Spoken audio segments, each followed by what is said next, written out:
All right, welcome to part two of Life in the 1950s. Also a little look at Eisenhower administration, etc. Depending on if you watch the first version, you know that I stopped right after introducing Eisenhower, that he was in office. And so that leads us to more about his presidency. Dynamic conservatism would be sort of um, how you would describe his policy. He says that he's liberal with people but conservative with money. So, as far as looking at things like civil rights or rights of women, he would be very open to that. But when it came to spending government funds for financial stability of individuals, he would be against that. Um, he wanted to balance the federal budget because there had been this belief that during the Roosevelt administration that the United States was getting dangerously close to socialism, where the government was basically overstepping its financial responsibilities, that there were some beliefs that the government was taking over industries. None of that actually happened, but just the fear that that's what was occurring. So, things that are pretty interesting. The polio vaccine comes out, and it is developed by a guy named Jonas Salk. He develops the vaccine and then does something quite rare that you would not see in today's time, because he believed that the vaccine was such a life-giving tool that it was given to children in school for free. Kids lined up, they got the polio vaccine. Today, you get it as well. And Eisenhower was worried that by the government giving it out to people, that it might be viewed as too close to socialistic, because again, the government was doing something that could have been done by private businesses. But I think when it comes to preventing deathly childhood illnesses, we sort of make that exception. He drastically cuts military spending, which is interesting because we're in the middle of a Cold War, and the other presidents will increase military spending for fear that we will lose out against the Soviet Union. He transfers control of offshore oil drilling to the states. He tries to cut back on things done with hydroelectric power within the Tennessee Valley Authority. Those programs don't go away, they're just taken over by private entities. He fixes price fixes for farmers. The U.S. still keeps buying surplus of farmers, but they continue to struggle as they have for a large portion of U.S. history. The very, very offensively named Operation Wetback, please do not use that term in your general conversation with people. Wetback is an extremely derogatory term for someone of Mexican descent. The Mexican government is basically afraid that illegal immigrants coming into the United States from Mexico will undermine the Bracero program. The Bracero program was this idea that the United States during World War II had allowed and encouraged immigration from Mexico to come into the United States to basically be migrant labor, to harvest crops and that sort of thing, because we didn't have the manpower to do it. And that was extending past World War II, where the United States at this point, and this is why, when we talk about this dislike of illegal immigrants that we see today, it's been going on really since U.S. history sort of began in a way, definitely since the Gilded Age. But the United States launches up their efforts to get rid of illegal immigrants. They were fine if people came in through the Bracero program, but neither the United States nor Mexico wanted people undermining the efforts that had been put into that program. Interestingly enough, it's called the Indian New Deal, and the idea was that we were going to stop allowing Native Americans to kind of just be, and we were going to revamp our efforts for assimilation for Native Americans, as if we haven't done enough for them, enough to them already. It was extremely unpopular, and it ends in 61, and we'll talk about the American Indian movement later on in 68. Surprisingly, he keeps a lot of the New Deal, things that he felt about the New Deal that were succeeding. The Social Security Act, he keeps it. And then the Interstate Highway Act, which you will see a lot about, so it's kind of a big deal. If you've ever seen the movie Cars, in the little sad scene where they play the song, they talk about it. The Interstate Highway Act was built for a lot of reasons. One, it felt it could get people to and from quicker, but it also was about moving defense items across the country and being able to adequately set up defense sites. And that's how you get the interstate highway system. We're going to skip McCarthyism because that was already talked about. Just remember that was the sort of the witch hunt looking for communists within the United States. Desegregating society. This will be talked about more in depth when we do our separate issue on the civil rights movement. Just know that Jim Crow is alive and well in the South, and we will talk about that later. Skip. All right. Secretary of State John Foster Dulles, or sometimes you see Doles, he wants to go beyond containment. He says, listen, containment's not enough. And clearly it's not working since communism continues to spread. So we need to do it one more. We need to do better than what it is that we have been doing. And he offers during the Eisenhower administration something known as rolling back communism, the idea that we need to go back to the areas that had been taken hostage by communism and roll it back. So whereas containment says we're just going to keep it from spreading, it can exist where it exists, rollback communism says we need to get rid of it entirely. It's a more aggressive stance. And the focus really was, we're going to focus what money we have dedicated to the military on building nuclear weapons, because that's the direction we're eventually going to end. You lead into from this what's called massive retaliation, and that really is the new name and focus of the policy under Eisenhower. Massive retaliation, rollback communism would be within that. And to be honest, containment is still sort of the umbrella. It's just how we manipulate what containment means.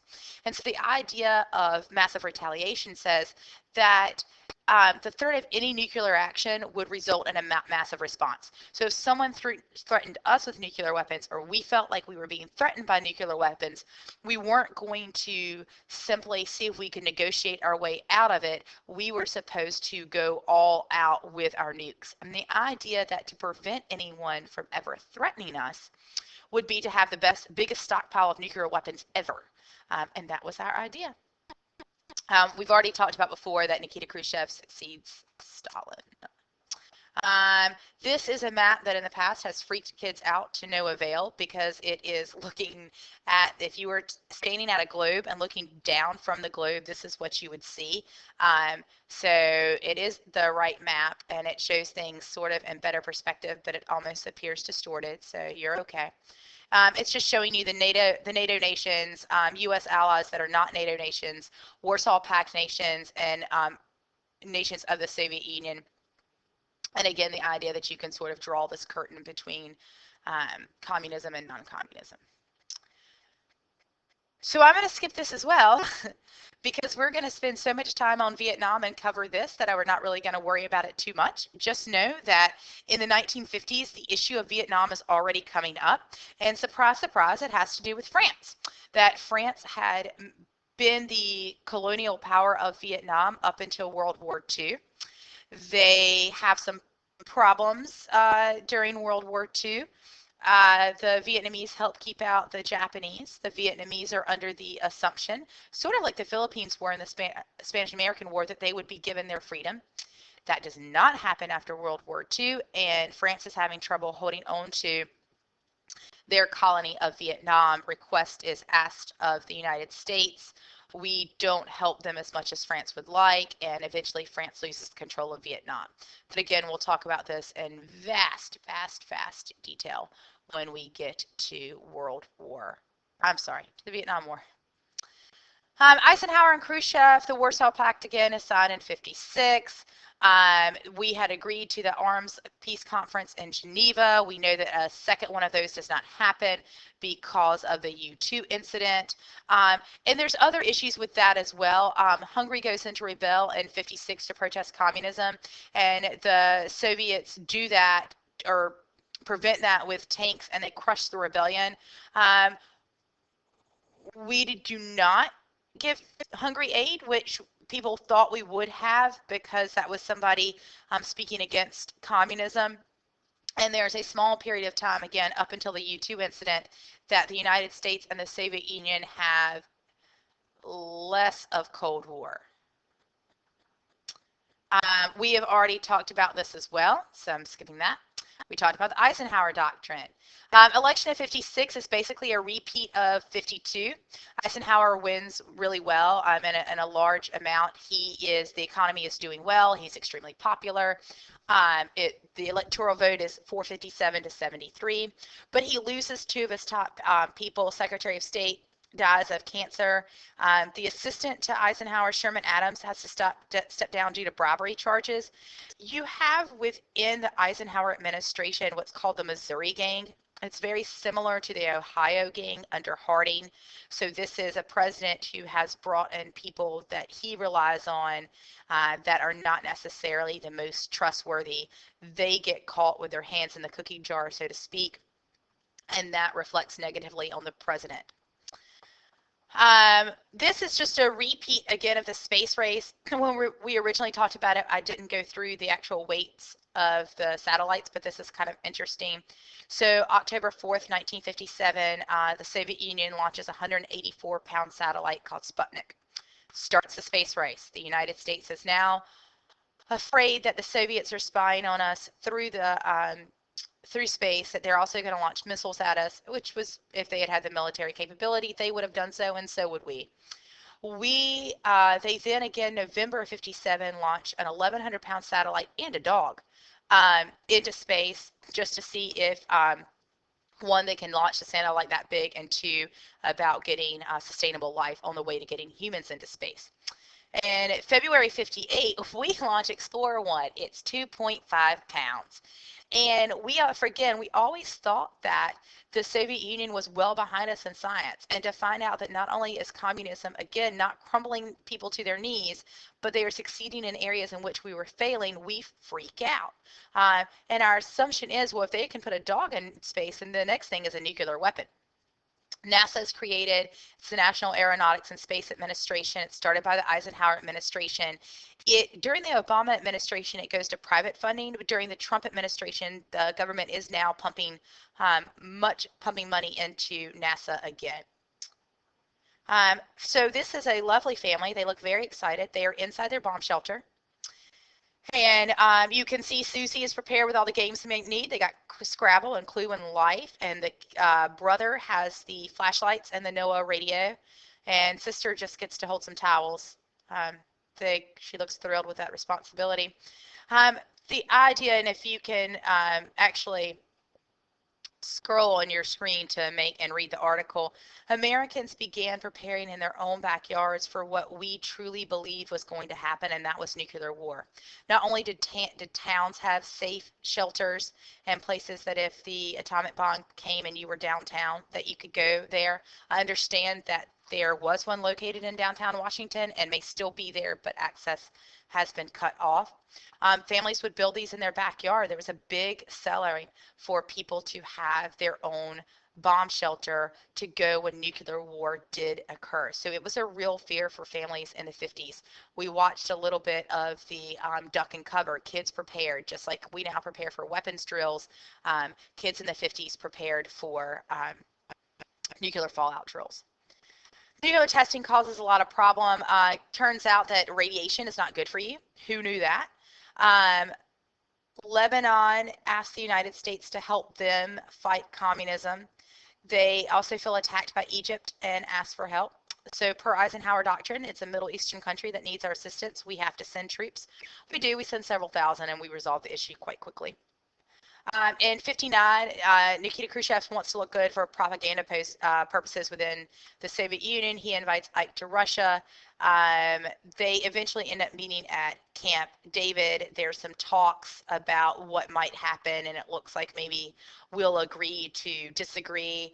But then the U-2 incident happens, and Nikita Khrushchev says that we're a bunch of liars and he hates us, and things are bad again.